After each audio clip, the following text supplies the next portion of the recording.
up guys, we're back with another video, and I can pretty much say the Skyline is basically complete. Now I've got all the interior back together and I want to show you how amazing this came out. There's a few footprints, I've bloody gotten a bit dirty already, but just look at it, like the roof lining and everything. It is insanely tidy, top to bottom. It is so good. I've honestly exceeded my own expectations. If only it didn't have that little bubble in the dash, but other than that, it is mint. If you saw in the previous video, there was obviously a huge stain in the roof lining there. Got rid of all of that. What an absolute gem. So that roof lining was like one of the worst, probably the worst I've ever done. I just kept on going over and over again, and there's so much dirt and stuff was coming out. Got the bizzle here, and after it dried up and I thought it was good, I'd done one last pass, and that's what came out of it. Now, usually when I do the hiluxes and stuff, it's like real dirty and black.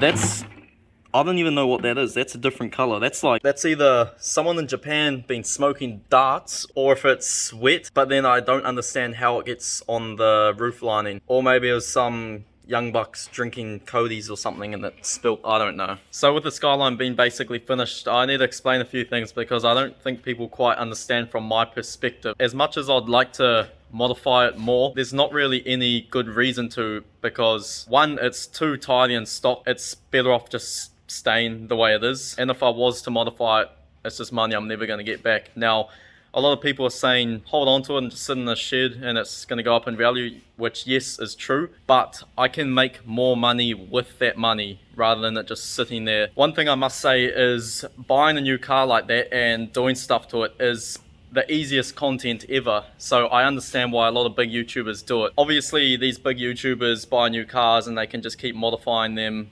as much as they want because they make more money from content with that vehicle than the vehicle cost and modifying it costs itself. So I'd rather sell it, get the money, and then buy something again and then do something similar. That way I make somewhat of a profit.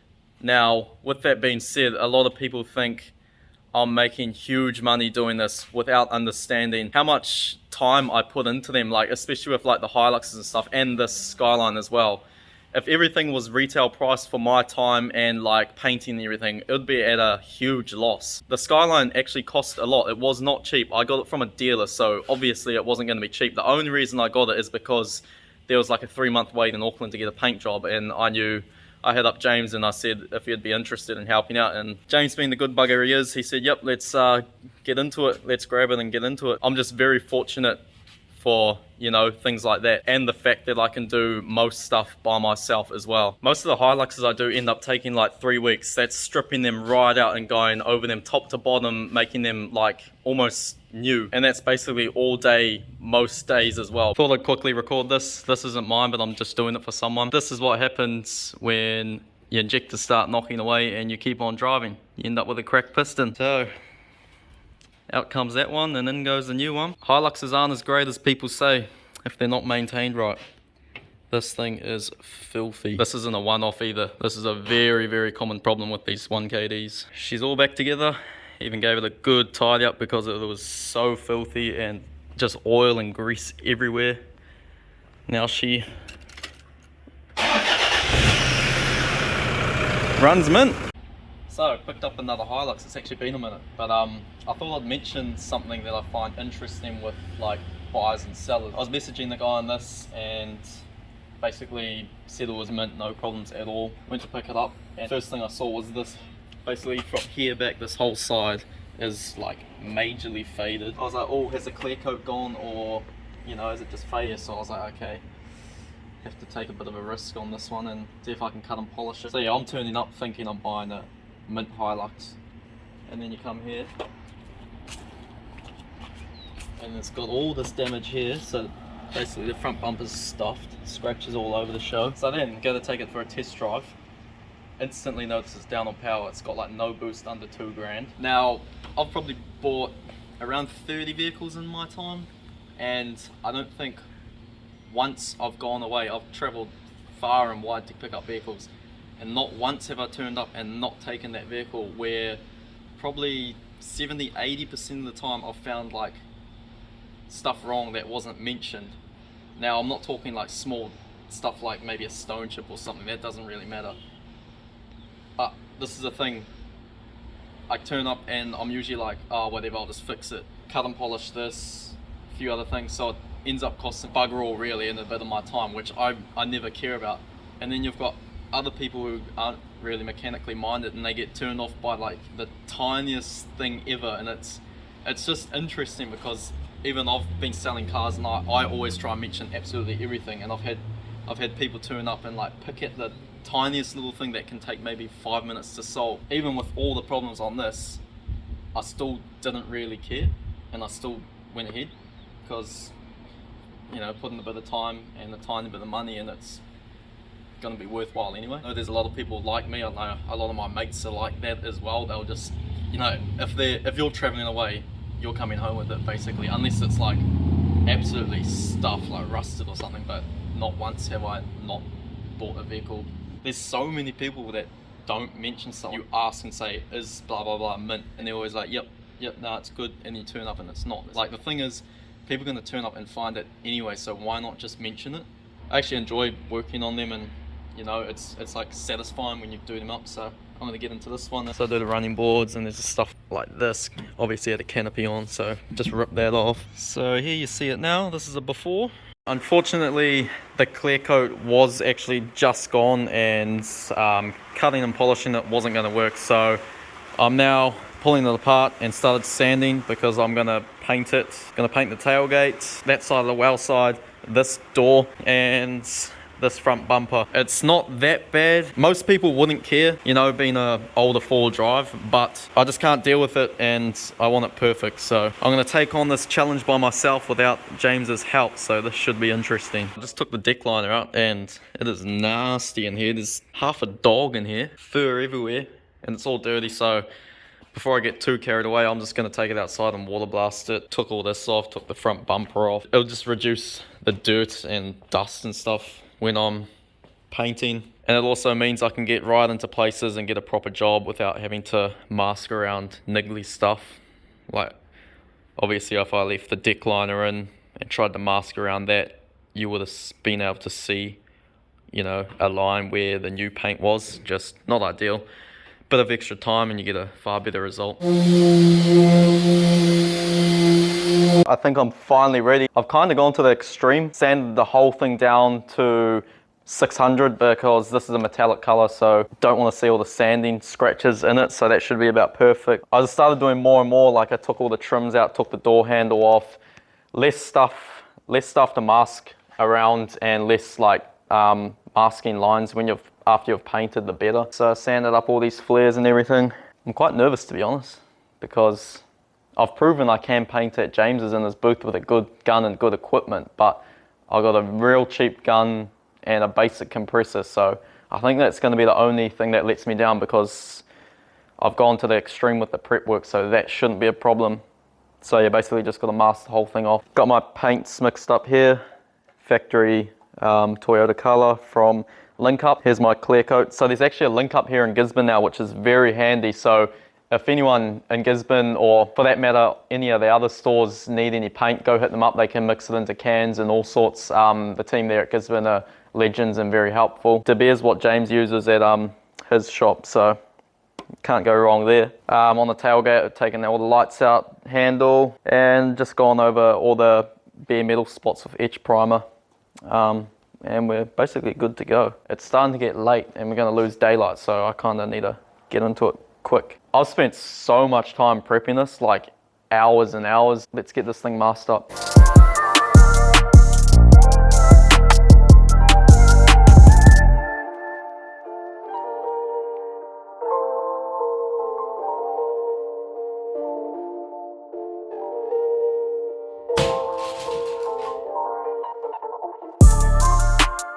Alright, so I've finished up the painting.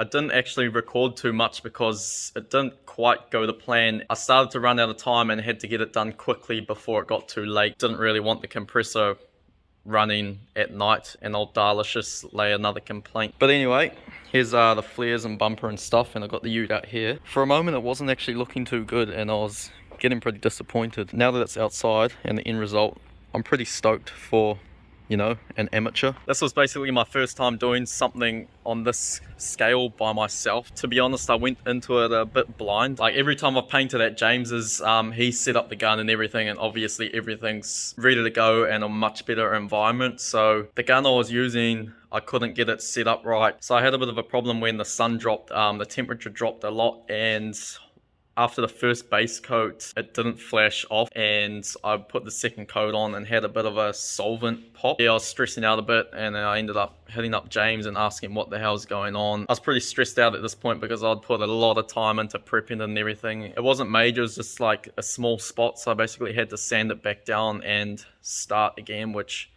I ended up saving it quite nicely, which I'm stoked at. There's a few spots of like slight orange peel, basically due to the lighting when I was trying to spray in there at night time. I couldn't see how much paint I was getting on, and I wasn't doing it wet enough. The good thing about that is I can correct it by wet sanding it with like 2000 grit. That's not too much of a problem. But to be honest, I'd rather have a run than have orange peel. The orange peel is not that bad, and it's only in a few small spots. For the most part, like this, it's actually pretty damn good. The best thing about it all is I learned so much doing it, so next time I'll be able to go into it with a lot more confidence and have a better idea of what I'm doing. To be honest, no matter what it is, having stuff ups is such a good way to learn because you'll always remember it. So yeah, I think once I'm done with the cut and polish and stuff, it's gonna come out pretty damn good. I don't know if you'll be able to see this, but like all of this is like perfect glassy as, and then you come down here and there's a little bit of orange peel here, so quick sand and like small spots like that and we'll be sweet.